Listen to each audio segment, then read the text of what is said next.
ఇంతవరకు సహోదరులు చెప్పారు. ఇక ఇంతవరకు ప్రవక్తని లేదా దూతని రకరకాలుగా అబద్ధాలు చెబుతూ ఫైనల్గా ఏమని ప్రకటించుకున్నాడంటే నేనే క్రీస్తును అని, నేనే దేవుణ్ణి అని చెప్పి కూడా బ్రన్హామ్ ప్రకటించుకున్నాడు. కనుక బ్రన్హామ్ అనే వ్యక్తి ఒక పిచ్చి కుక్క అని నాకు అర్థమవుతుంది. ఎందుకంటే అంత్యక్రీస్తు, అబద్ధపు క్రీస్తు, ఇంకెన్ని పేర్లు పెట్టాలి, ఎన్ని పేర్లైనా పెట్టవచ్చండి. అందుకే కుక్క చావు చచ్చాడు అన్నాను. అంటే ఆ రోజు గాడిద మీద కూర్చున్నాడండి ఎవరో బిలాము. గాడిద కాపాడింది, ఆయన గాడిద మీద కూర్చుని నేను కారులో కూర్చున్నాడు, అంతే డిఫరెన్స్. గాడిద పాపం బిలాముని కాపాడింది కానీ కారు ఈ కుక్కని, పిచ్చి కుక్కని కాపాడలేదు. అందుకే కుక్క చావు చచ్చాడు. బ్రన్హామ్ అందరికీ చెప్తున్నాను, మీరు కూడా పిచ్చి కుక్కల్లా మారద్దు. ప్రకటన గ్రంథంలో కదండి జానకయ్య గారు, మీరు ఆ మాట అంటే నేను క్షమాపణ చెప్పాలంటారు. మా బ్రన్హామ్ పిచ్చి కుక్క అన్నాడు జానకయ్య గారు, వీకేఆర్ గారు మీరు క్షమాపణ చెప్పాలంటాడు. ప్రకటన గ్రంథం 22వ అధ్యాయంలో 15వ వచనంలో కుక్కలను, మాంత్రికులను, ఈ రెండు ఈయనకే వర్తిస్తాయండి. మాంత్రికుడు, మహామాంత్రికుడు ఈయన బ్రన్హాము. కుక్కలను, మాంత్రికులు అనే పదం ఉంది కదా. అంటే ఎంత దారుణంగా నేనే క్రీస్తుని ప్రకటించుకుని అంత ధైర్యం నీకు ఎలాగొచ్చింది? అలాంటి వాడికి పూజలు చేసే నెరవేరాలి కదా. యేసుక్రీస్తు లేఖనం నెరవేరింది అనుకోవచ్చు ఆ విషయంలో.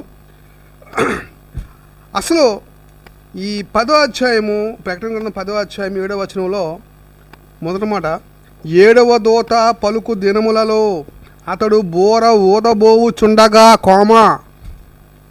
అనుంది. ఇందుకు ఎప్పుడు ఊదాడు? 11వ అధ్యాయం 15లో ఊదినట్టు కనబడుతుంది నాకు. చూడండి ఒకసారి. 11వ అధ్యాయం 7వ దూత బోర ఊదినప్పుడు, 7వ దూత బోర ఊదినప్పుడు ఇక్కడ ఊదేశాడు, అక్కడ ఊదలేదు. అంటే ఈ రెండు పక్క పక్కన పెట్టుకుంటే ఊదాడా ఊదలేదా అనే విషయం ఒక క్లారిటీ వస్తుంది. అంటే బైబిల్ చదవడం కూడా వీళ్ళకి అసలు అంటే కంపేర్ చేయడం కూడా రాదు అనేది మనకు అర్థమవుతుంది. అసలు మర్మం కోసం పౌలు ఏమంటున్నాడో చూద్దాం ఒకసారి. కొలస్సీ పత్రిక 1వ అధ్యాయము 25 నుంచి చూద్దాం. కొలస్సీ పత్రిక 1వ అధ్యాయం 25లో మర్మం కోసం చూద్దామండి. 25 నుంచి దేవుని వాక్యము, అక్కడి నుంచి చదవండి. దేవుని వాక్యమును అనగా యుగములలోను తరములలోను మరుగు చేయబడిన మర్మమును సంపూర్ణంగా ప్రకటించడం అంటే సంపూర్ణమైందా కాదనా? ఖచ్చితంగా సంపూర్ణమైనది. సంపూర్ణముగా ప్రకటించుటకు మీ నిమిత్తము నాకు అప్పగింపబడిన దేవుని ఏర్పాటు ప్రకారము నేను ఆ సంఘమునకు పరిచారకుడనైతిని. నేను ఆ సంఘానికి పరిచారకుడనైతిని. అన్ను జనులలో ఈ మర్మము యొక్క మహిమైశ్వర్యము ఎట్టిదో అది అనగా మీ అందున్న క్రీస్తు మహిమ నిరీక్షణ ఉన్నాడను సంగతి దేవుడు తన పరిశుద్ధులకు తెలియపరచగోరినప్పుడు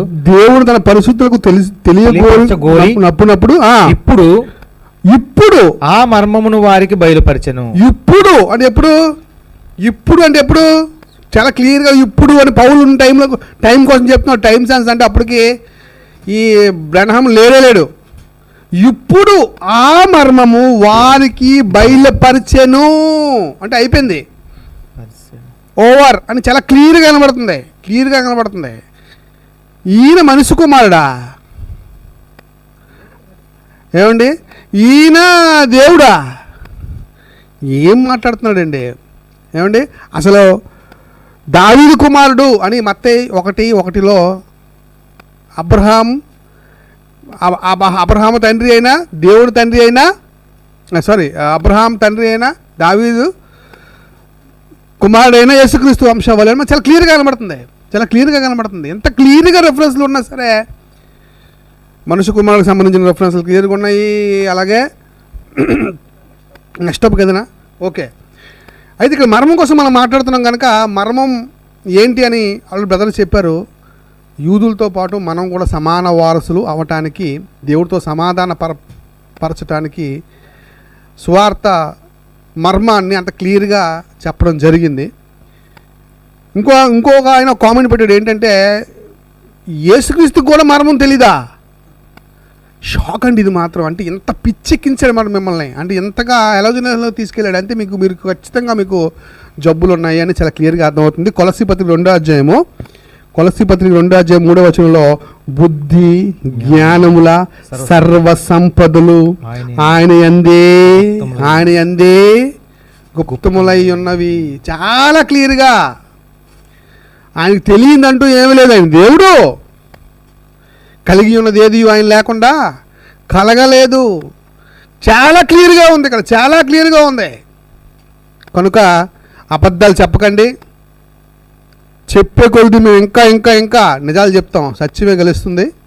నిజంతో మిమ్మల్ని కొడతాం. నిజం అనే కొరడా చూసారు, ఆ రోజుల్లో యేసుప్రభు వారు కొరడా తీశారు, చక్కగా తీసి శుభ్రంగా బల్ల గిల్ల చెదరగొట్టాడు. అలాగే మేము కూడా మీ బల్లలన్నీ చెదరగొడతాం, కొరడతో కొడుతూనే ఉంటాం.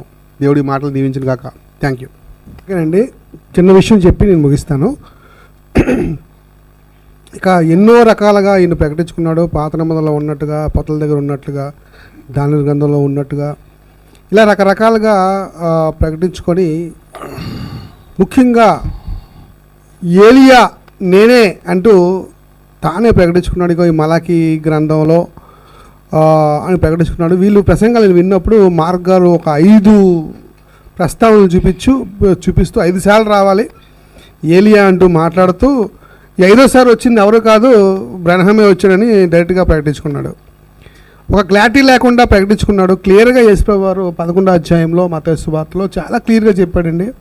రాబోవు ఏలియా ఇతడే అని చెప్పి యోహాన్ గారిని చూపిస్తూ చెప్పాడు. అంటే భౌతికంగా ఏలియా మళ్ళీ పుట్టాడని కాదు, కానీ ఎందుకంటే జన్మలో మనకి బైబిల్ ఆమోదించదు. మళ్ళీ జన్మలో ఎప్పుడు కూడా బైబిల్ ఆమోదించదు.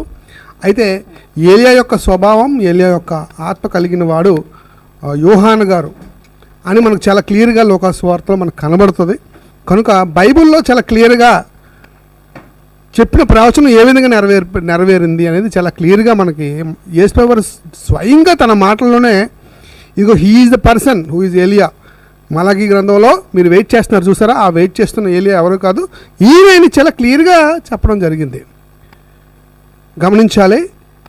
అలాగే యేసుక్రీస్తు దగ్గరకు కూడా మోషే ఏలియాలు మనకి కొండ మీద వాళ్ళు మహిమ పొందినప్పుడు పేతురు గారు, యోహాన్ గారు, యాకోబు గారు వెళ్ళినప్పుడు అక్కడ కూడా ఏలియా గారు యేసుక్రీస్తు యొక్క నిర్గమంకి సంబంధించిన విషయం మాట్లాడటానికి కూడా అక్కడికి రావడం జరుగుతుంది. ఆయన పాత నిబంధనలో ఉన్న ఏలియా. ఇంతకీ ఈయన ఏ ఏలియా? అన్ని ఏలియాను నేనే అంటావా? లేకపోతే ఏలియా కాదు సార్, ఏలియా అన్నా. ఎందుకంటే మనిషి అనేవాడు ఇలా చెప్పు. కరెక్టే, ఈయన ఏలియన్ అయి ఉంటాడు. నాకు తెలిసి కరెక్ట్ చెప్పారండి బ్రదరు. ఈయన ఏలియన్ అయి ఉంటాడు తప్ప ఏలియా అయితే ఖచ్చితంగా కాదు.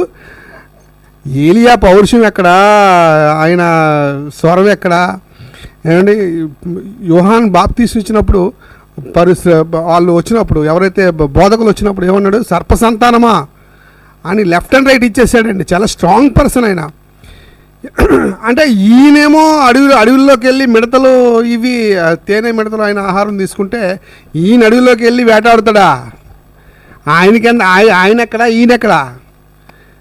అంటే అలా పోల్చాడు అనమాట. అంటే అక్కడ మిడతలో తేనె అయితే ఈయన డైరెక్ట్గా జంతువులు చంపమని, జంతువులు వేటాడమని.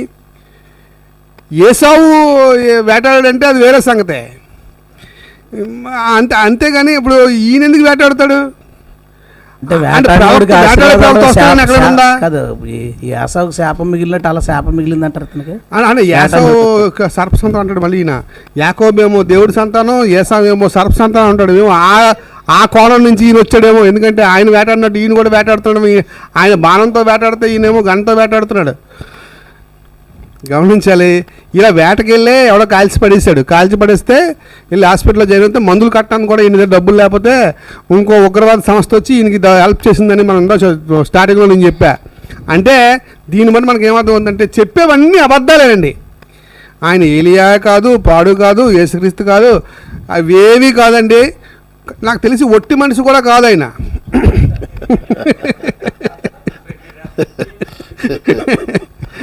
సాతాను ఆత్మతో నడిపింపబడ్డాడండి. చాలా క్లియర్గా అర్థమవుతుంది. భ్రమపరచు ఆత్మ ఆయన అపవాద ఆలోచనల గర్భంలో మోస్తున్నవాడు. అంతే. అంటే ఒట్టి మనిషి కాదు. ఒట్టి మనిషి కాదు, అపవాది ఆలోచనలు గర్భంలో మోస్తున్నారు. యాకోబు పత్రిక, ఇది ఒక వచనం చదువుదాం. యాకోబు పత్రిక 1:15 చదివేసి ముగించుకుంటానండి.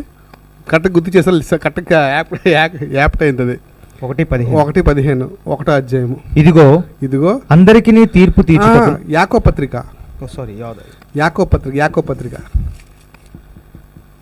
1:15 చూడండి. 1:15 కింద ఉంటుందా? దురాశ గర్భము ధరించి. దురాశ, ఏ దురాశ? నేను ఏలియాని అనడం, నేను యేసుక్రీస్తుని అనడం, అప్పుడప్పుడు మోషే దగ్గర నేనున్నాను అనడం, పోతల దగ్గర నేనే అనడం, లేకపోతే దూత నేనే అనడం. చూడండి, అపరిచితుడు అనే మూవీ ఉంటుంది. ముగ్గురు ఒకసారి కనబడుతుంటారు, ఒకళ్ళ మార్చుకుంటారు. ఆ టైప్ అనమాట, అపరిచితుడు టైప్ అయినా. దురాశ గర్భము ధరించి పాపమును కనగా పాపము పరిపక్వమై మరణం కారు రూపంలో ఆయనకు వచ్చి ఆయన చంపింది. చాలా క్లియర్గా దురాశ వల్ల కారు రూపంలో యాక్సిడెంట్ అయ్యి, మరలా చెప్తున్నాను, కుక్క చావు చచ్చాడు మీ ప్రవక్త. మీ పరిస్థితి అదే. అబద్ధపు క్రీస్తు, నేనే క్రీస్తు అని చెప్పుకున్నవాడు ఎవరైనా సరే, ఈ ప్రపంచంలో ఎవరైనా సరే, వాడిని ఎవరిని వదిలిపెట్టమండి. సత్యముతో చితకబాతామని తెలియజేస్తూ ఇక్కడితో నా మాటలు ముగిస్తున్నాను. Thank you. చాలా